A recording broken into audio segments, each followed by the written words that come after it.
She was very realist, really, in her style. Even though she would use Gothic elements or romantic elements, still there was always very much a germ of realism in the novels. They were believable, in other words. They weren't sort of giving events that you might find enjoyable but that you could never believe would happen. And that may well have fed into Dickens' own heightened style of realism. Her influence on him is hard to chart, though some people have said that her very long-running chancery suit over the father-in-law's will may have provided a model for Dickens in Bleak House with Jarndyce v. Jarndyce. There are similarities in the way that lawsuit just keeps going on, consuming people and destroying lives. Smith did know other literary figures. She was associated with the Johnson Circle, Joseph Johnson, the publisher, who published Blake, for instance, and who was a radical bookseller and publisher. Through him, she seems to have met William Godwin, possibly Mary Wollstonecraft, though not for sure. So she had these kind of radical literary associates. But she wasn't always living in London. She was quite often living in an outlying village or in Brighton or in some other place that was cheaper, because she never had very much money. She was always looking for ways to cut costs, and basically London then as now was a very expensive place to live. Well, part of the reason she wanted to keep on writing was to support these children. She had 12, 9 of them survived into adulthood. When she started writing in the 1780s, most of them were grown, not adults, but they weren't small children. There were 2 or 3 who were still small. By the 1790s, again, they were all virtually grown, but they seem to have never lost their need for her to provide for them, with 1 or 2 exceptions. So she needed money to send the boys to school, because of course it was important that they went to the right school if they were going to have a respectable life. She needed money to allow the girls to marry well, because they could only marry well if they had some kind of dowry behind them. So she publicizes quite often the fact that she is a mother who is very child-focused, who is working to make her children's lives better, and who has no help from a husband or a father.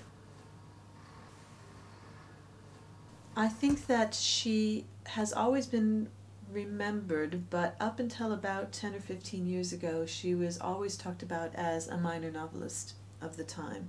If you look back in critical studies of the novel, for instance, all the way to the beginning of the 20th century, Charlotte Smith usually is mentioned via a footnote or maybe 1 sentence, something like that. They'll say something like, and another novelist of the time was Mrs. Smith, who is best known for The Old Manor House, but they don't go into it. She is usually assigned this minor novelist tag.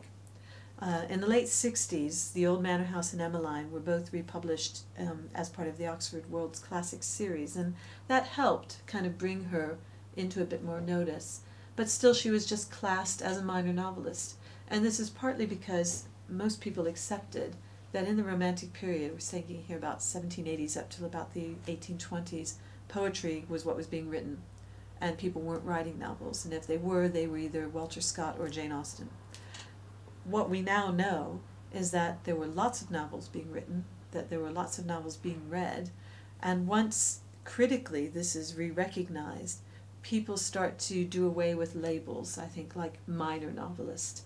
They start to think about what the person is actually writing. They start to read the novels again, and then they start to notice things, like, for instance, that Charlotte Smith obviously had a great influence on Jane Austen. You can see it in echoes of plot. You can see it in echoes of name.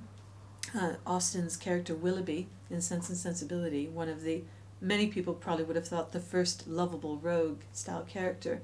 He has its roots, I think, not only in a novel by Fanny Burney called Evelina, but also in Smith's novel Celestina from 1791, where you have a Willoughby who is a thorough man of feeling, and who is often finds life difficult because of that.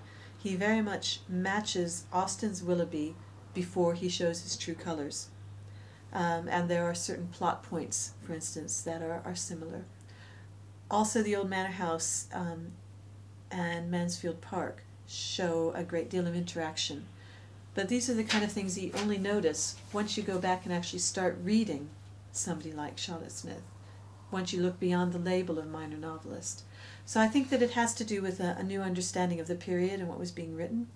It has a lot to do with feminist criticism that made it plain that being a woman was not necessarily an automatic bar to quality, and that in fact you could find a lot of worthwhile writing by women. And it has to do, I think, with a greater willingness on the part of scholarship to kind of open up and not rely on a canon that was formulated about 100 years ago.